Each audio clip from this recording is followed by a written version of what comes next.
प्रभु के बराबर सहारा नहीं है, प्रभु के बराबर सहारा नहीं है।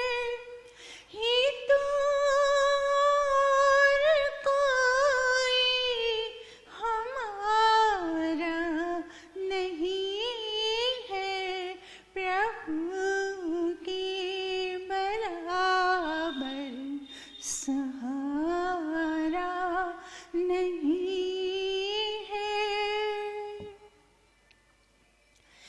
है तब तक घिरी गमों की घटाएं, है तब तक घिरी गमों की घटाएं।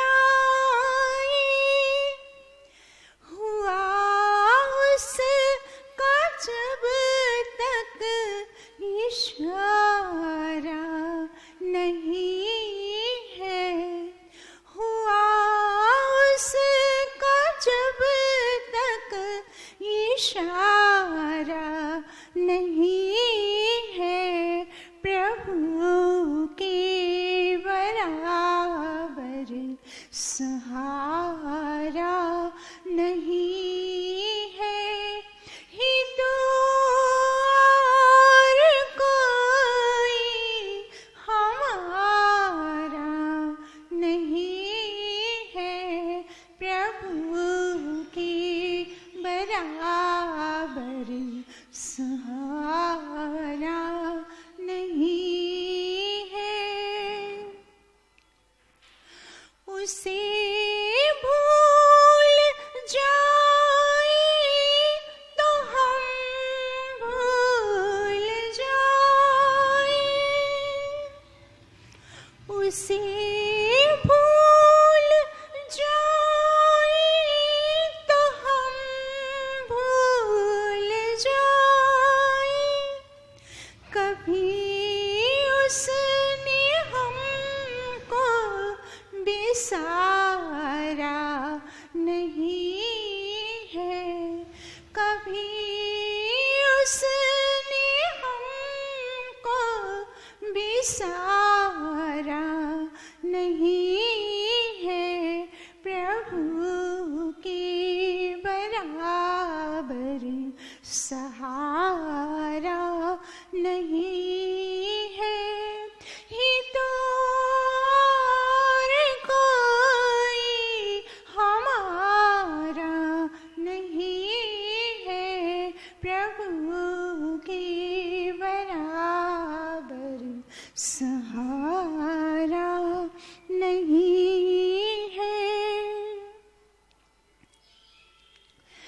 चलो प्रेम से उसकी गोदी में बैठे, वो सब का पिता क्या तुम्हारा नहीं है, वो सब का पिता क्या तुम्हारा नहीं है, प्रभु के बराबर सहारा नहीं है। ही तो और कोई हमारा नहीं है, प्रभु के बराबर सहारा नहीं है। भला हो बुरा हो मगर कौन है जो, भला हो बुरा हो मगर कौन है जो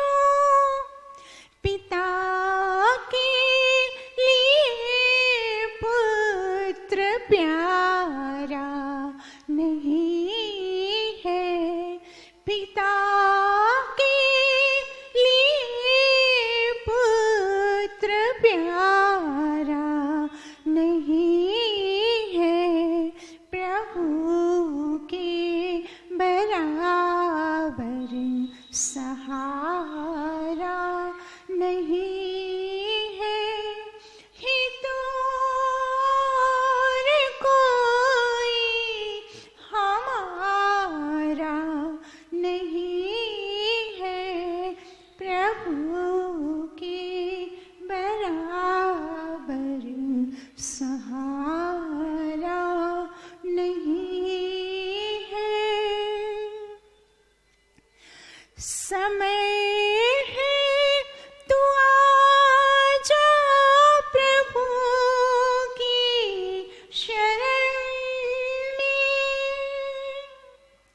समय है तू आजा प्रभु की शरण में, पथिक और कोई भी चारा नहीं है, पथिक और कोई भी चारा नहीं है, प्रभु के बराबर सहारा नहीं है, हित और कोई हमारा नहीं है, प्रभु के बराबर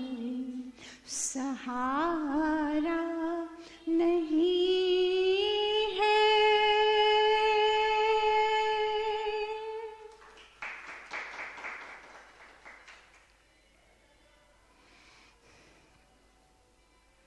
बहुत ही सुंदर भजन, क्या बता दिया?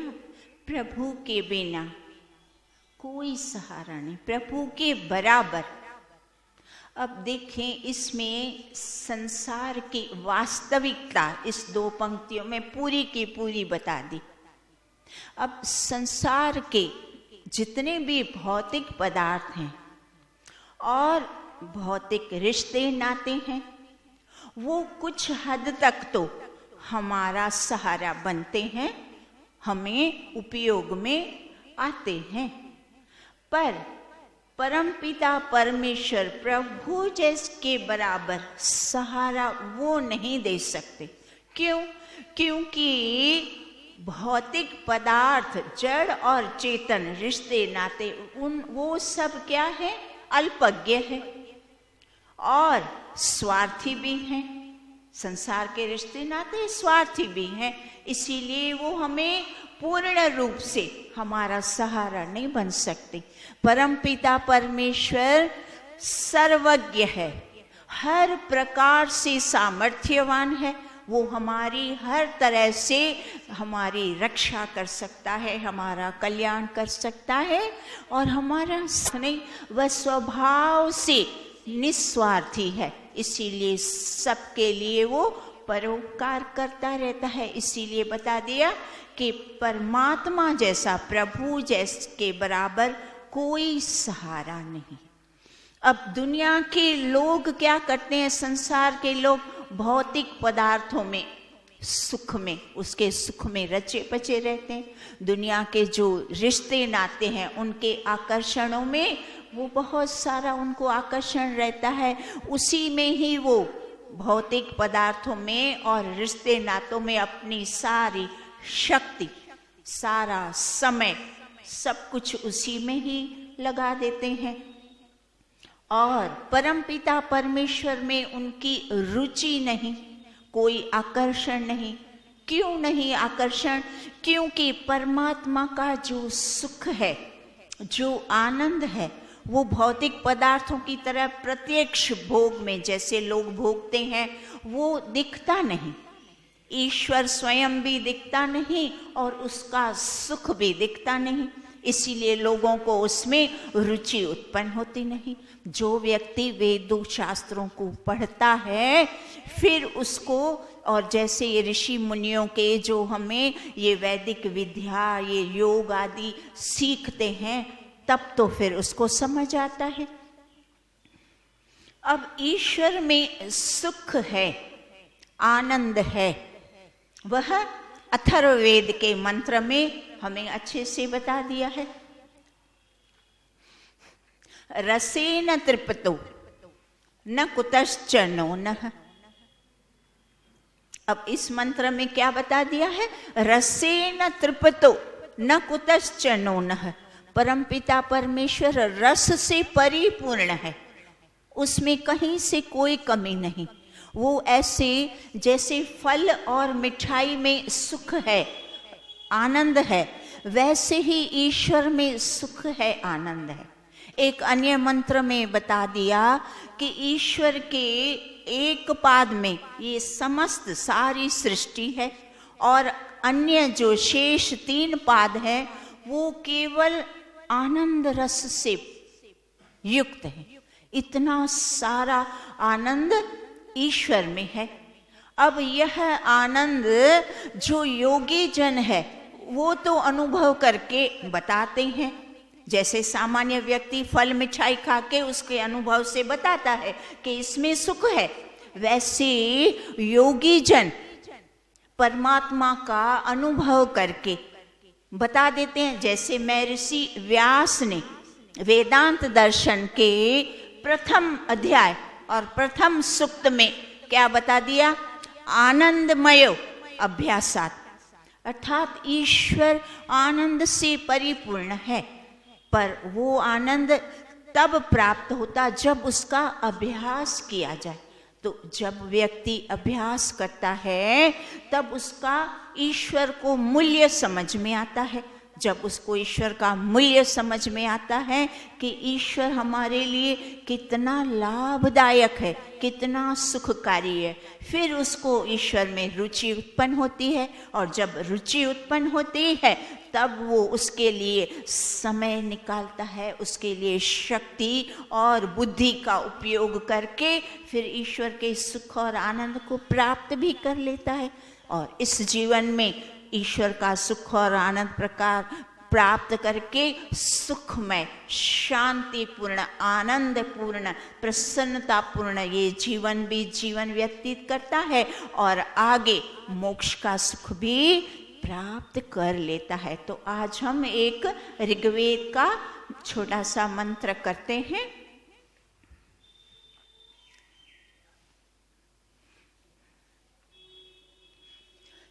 ओम विश्ववेदानो अद्या स्वस्तये वैश्वानरो वसुरग्निः स्वस्तये देवा अवन्तु विर्भवः स्वस्तये स्वस्ति नो रुद्रः पात्वं हसः। अब यह ऋग्वेद के 5वें मंडल 51 सूक्त और मंत्र संख्या 13, 4 पद हैं। प्रथम पद में क्या बता दिया? विश्वे देवा नो अद्या स्वस्ते। विश्वे देवा अर्थात इस संसार के जितने भी समस्त जो दिव्य शक्तियां हैं वो हमारे लिए कल्याणकारी होवे। तो समस्त दिव्य शक्तियां कौन सी है? प्राण, पृथ्वी, सूर्य बलवान कब बनेंगे? जब वायुमंडल शुद्ध होगा। वायुमंडल शुद्ध कब होगा? जब पंच महाभूत शुद्ध होंगे। तो पंच महाभूत शुद्ध कब होंगे? सूर्य, पृथ्वी, आकाश, जल, अग्नि आदि ये कब शुद्ध होंगे? जब हम हवन यज्ञ करेंगे। तो हमें क्या बताया जा रहा है कि जब प्रत्येक व्यक्ति हवन यज्ञ करके पूरे वातावरण को शुद्ध करेगा तब तो ये सारा वातावरण, प्राण आदि भी हमें कल्याणकारी बन जाएंगे। अब आप देखें, मुट्ठी भर लोग हवन करते हैं। इस पूरे खाली अहमदाबाद की बात कर लीजिए, इतने बड़े अहमदाबाद में कितनी आबादी है? उस सारी आबादी में मुट्ठी भर लोग हवन करते हैं। अब उससे क्या हो जाएगा? और ऐसे ही सारे विश्व में भी जितनी आबादी है उस सारी आबादी का मुट्ठी भर हिस्सा मात्र केवल हवन यज्ञ करता है। तो फिर इसीलिए क्या बता दिया? हवन का महत्व जाने। प्रथम पद में क्या बताया? हवन का महत्व जानो और प्रत्येक व्यक्ति प्रतिदिन 2 समय ना सही पर कम से कम 1 समय तो हवन अवश्य में करे। दूसरा पद क्या आया? विश्वदेवानो अद्या स्वस्ते वैश्वानरो वसुरग्नि स्वस्ते। वैश्वानर, वैश्वानर अर्थात समस्त प्राणियों को प्राण देने वाले, जीवन दान देने वाली जठर अग्नि, वो हमारे लिए कल्याणकारी बने। तो वो कल्याणकारी जठर अग्नि कैसे बनेगी? जैसे वो हमारे आहार पर निर्भर करता है। तो आहार, आयुर्वेदिक में हमें 3 नियम, सरल नियम बता दिए, हितभुक, मितभुक और ऋतभुक।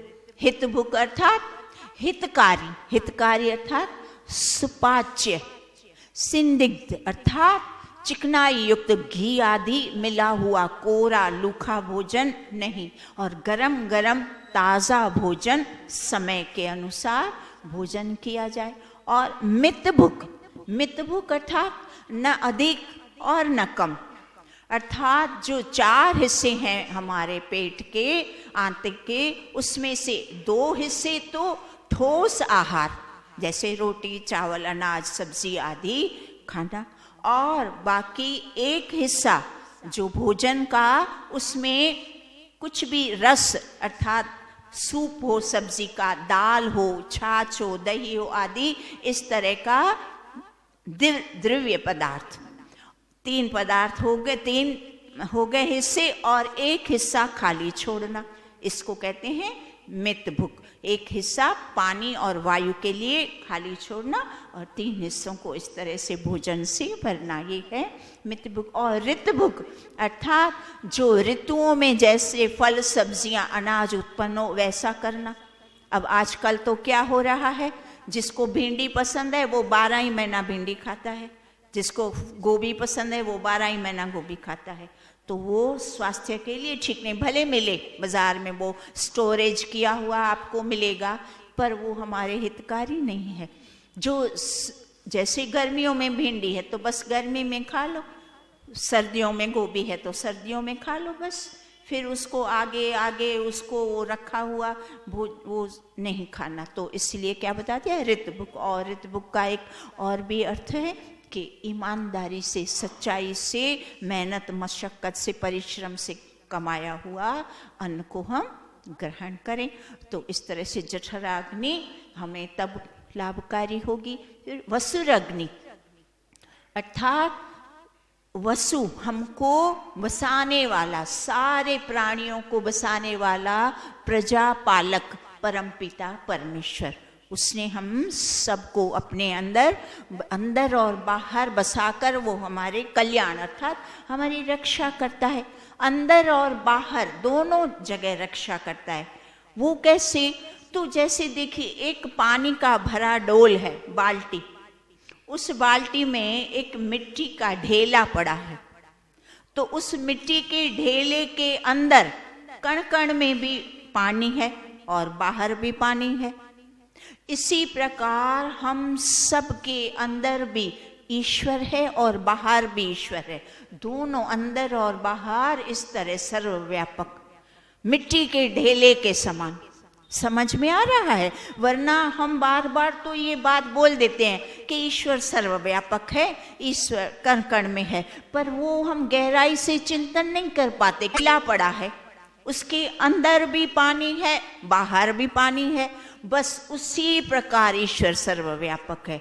हमारे अंदर भी है, हमारे बाहर भी है, इसीलिए ईश्वर सर्वव्यापक कहते हैं। और वो हमारे अंदर भी हमारी रक्षा करता है और बाहर भी है, इसीलिए बाहर भी रक्षा करता है।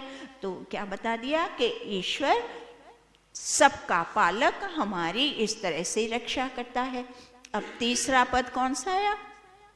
विश्वदेवानो अद्या स्वस्ते वैश्वानरो वसुरग्नि स्वस्ते देवा अवंत वीरभवः स्वस्ते। देवा अर्थात ज्ञान की ज्योति से प्रकाशित, दीप्तिमान, दीप्यमान, प्रकाशमान देवा अवंत उपदेश करें। ऋभवः, ऋभवः अर्थात मेघावा, मेधावी जन, विद्वान जन। जो विद्वान जन है वो अपने ज्ञान के प्रकाश से हम सबका मार्गदर्शन करते हैं और उनके उपदेशों से हम अपने जीवन को सही मार्ग पर चलाते हैं। इस प्रकार से जो मेधावी जन है, जो विद्वत जन है, उनका उपदेश सुन के हम अपने जीवन को कल्याणकारी बनाते हैं। तो इस तरह से, और चौथा अंतिम पद क्या बता दिया? विश्वे देवानो अध्या स्वस्ते वैश्वानरो वसुरग्नि स्वस्ते देवा अवंत विर्भवः स्वस्ते स्वस्ति नो रुद्रः पात्वम हसः। स्वस्ति नो कल्याणकारी, नो हमारे लिए, रुद्र, परमपिता परमेश्वर को रुद्र नाम से संबोधित क्यों करते हैं? क्योंकि वो जो पापियों को, दुष्टों को उचित दंड देने वाला है। तो वो परमपिता परमेश्वर रुद्र पात्वम हसः, अर्थात हमको पापों से, पाप वृत्तियों से और पाप कर्मों से हमें दूर रखे। अब परमात्मा हमें, रुद्र परमात्मा हमें पाप वृत्तियों से कैसे दूर रखेगा?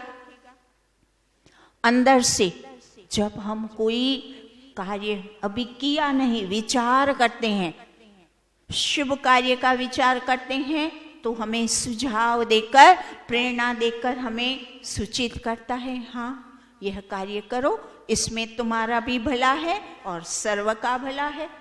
और जब हम अशुभ कार्य का मात्र विचार भी करते हैं, उस वक्त वो सचेत करता है, हमें वार्न करता है, हमें बताता है कि ना, ये कार्य नहीं करना, ऐसा नहीं सोचते, सोचने मात्र से भी तुम्हारी हानि हो जाएगी और दूसरों की भी हानि हो जाएगी। सोचोगे तो करोगे, और करोगे तो स्वयं भी हानि प्राप्त होगी तुम्हें और दूसरों को भी हानि हो जाएगी। तो इस तरह से क्या बता दिया? परमपिता परमेश्वर को जब हम याद करके प्रत्येक कार्य करते हैं तो हम पापों से और अशुभ कर्मों से बच जाते हैं।